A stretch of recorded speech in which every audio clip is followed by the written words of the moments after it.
इतना ज्यादा over react. ये पार्टी करने के बाद अगली सुबह घर उसकी भाभी हैरानी से उसे देखने लगती है कि उम्मीद करती है। नैना एक मॉडल है जिसकी शादी रोहित से होती है, पर उसे हमेशा हर चीज से पहले सिर्फ मॉडलिंग ही दिखाई देती है, इसीलिए वो इसके आगे अपनी शादी को भी कोई इम्पोर्टेंस नहीं देती। एक रात नैना तैयार होकर कमरे से बाहर निकलती है। अरे इतनी रात को ऐसे तैयार होकर कहाँ जा रही हो? Night club. बहू, इस तरह रात भर घर की बहू का बाहर रहना सही नहीं है। ओ प्लीज, ये छोटी थिंकिंग आप अपने पास ही रखें। मेरे प्रोफेशन में night club and parties normal है। ऐसा बोलकर नैना घर से बाहर निकल जाती है और रात भर पार्टी करने के बाद अगली सुबह घर वापस आती है, जहाँ उसकी सास सुबह सुबह घर की सफाई कर रही होती है। ओहो मम्मी, आप तो बहुत जल्दी उठ जाती है।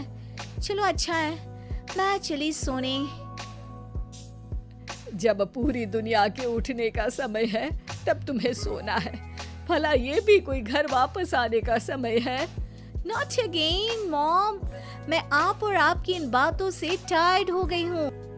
अगर आपको ये सब सहन नहीं करना था तो रोहित की शादी एक मॉडल की बजाय किसी साधारण लड़की से करानी थी ना। सास को ये सब बोलकर नैना सोने चली जाती है, जिसके बाद वो सीधा शाम को कमरे से बाहर निकलती है तो देखती है कि उसकी सास और रोहित बैठे बैठे खाना खा रहे हैं। नैना भी उन्हीं के साथ डाइनिंग टेबल पर जाकर बैठ जाती है, जहाँ सारा तेल वाला खाना देखकर वो गुस्से में भड़क जाती है। ये सब क्या है मॉम? आपको पता है ना कि मैं एक मॉडल हूँ और मुझे अपना फिगर मेंटेन करने के लिए हेल्दी फूड ही खाना होता है, नॉट लाइक यू। फिर भी आपने सारे खाने में तेल ही तेल भर दिया। बस नैना, बिल्कुल चुप। पहले तो तुम घर में एक सुई तक नहीं हिलाती और मम्मी जो पूरा समय अकेले काम करती रहती है उन पर चिल्ला रही हो। इतनी दिक्कत है तो खुद ही खाना क्यों नहीं बना लेती? पर बनाओगी कैसे? तुम्हें तो मॉडलिंग, पार्टी और सेल्फी के अलावा और कुछ आता ही नहीं ना। मेरे भैया भाभी ने मुझे आज तक किसी काम के लिए नहीं बोला। मैंने जब जो मांगा वो मिला और इन्हें देखो, खाने के नाम पर कितनी बातें सुना दी। बस बहुत हुआ, मुझे अब यहाँ नहीं रहना। नैना गुस्से में तुनकते हुए बैग पैक करके घर छोड़कर अपने भैया के घर पहुँच जाती है, जहाँ उसकी भाभी खुशी से नैना का स्वागत करती है। अरे क्या बात है नैना, ना कोई खबर ना रोहित साथ में, अचानक कैसे आना हुआ? मैं तो उस घर को हमेशा के लिए छोड़ आई, दोबारा कभी वहाँ वापस नहीं जाऊंगी। ऐसा बोलकर नैना घर में आकर मजे में सोफे पर बैठ जाती है, जिसके बाद अब वो पूरे ठाठ बाट से अपने मायके में रहने लगती है, जहाँ उसकी भाभी सारा काम करती और नैना अपने मॉडलिंग प्रोजेक्ट करते हुए बस मौज में बैठकर खाती। नैना, आखिर बताओ तो सही कि तुम्हारे ससुराल में ऐसा क्या हुआ जो तुम्हें घर छोड़ना पड़ा? बस उन्हें मेरा लेट नाइट पार्टी जाना और कोई काम ना करना पसंद नहीं था, तो मैंने वो घर छोड़ दिया और यहाँ आ गई। नैना की बात सुनकर उसकी भाभी हैरानी से उसे देखने लगती है, पर कुछ बोलती नहीं।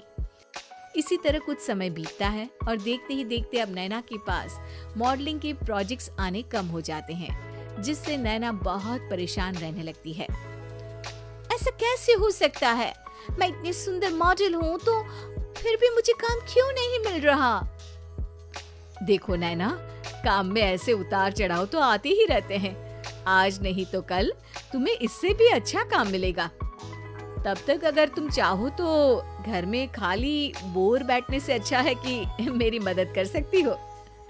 नैना पहले तो घर के काम का नाम सुनकर नाक चढ़ाती है, लेकिन फिर कुछ दिनों तक कोई काम न होने पर बोर होकर अपने आप भाभी की मदद करने पहुंच जाती है।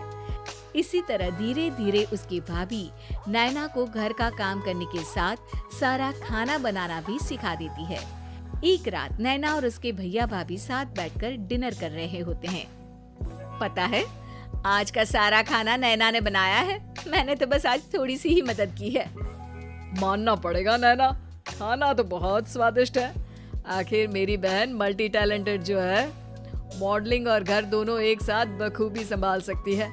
और फिर जब मदद करने के लिए घर में कोई दूसरा इंसान भी हो तो फिर दिक्कत ही क्या। मेरी बहन चाहे तो उसके लिए कुछ भी इम्पॉसिबल नहीं है। भैया की बात सुनकर नैना को अपनी सास और रोहित की याद आ जाती है। भैया, मम्मी और रोहित ने कभी मुझे मॉडलिंग करने से रोका नहीं। वो तो हमेशा हर चीज अकेले संभालते आए हैं और मैं हर काम खराब करती रही। मम्मी पूरा घर अकेली संभालती है और मुझसे बस थोड़ी मदद की उम्मीद करती है, पर उसकी जगह मैं उन्हें उल्टा बोलती रही। गलती मेरी है भैया, मुझे अपने ससुराल वापस जाना चाहिए। जानकर खुशी हुई बहना कि अब मेरी छोटी सी बहन समझदार भी हो गई है। इसके बाद नैना अपने ससुराल वापस आकर रोहित और अपनी सास से माफी मांगती है और बाद में खुशी खुशी अपना मॉडलिंग और घर संभालते हुए ससुराल में रहने लगती है।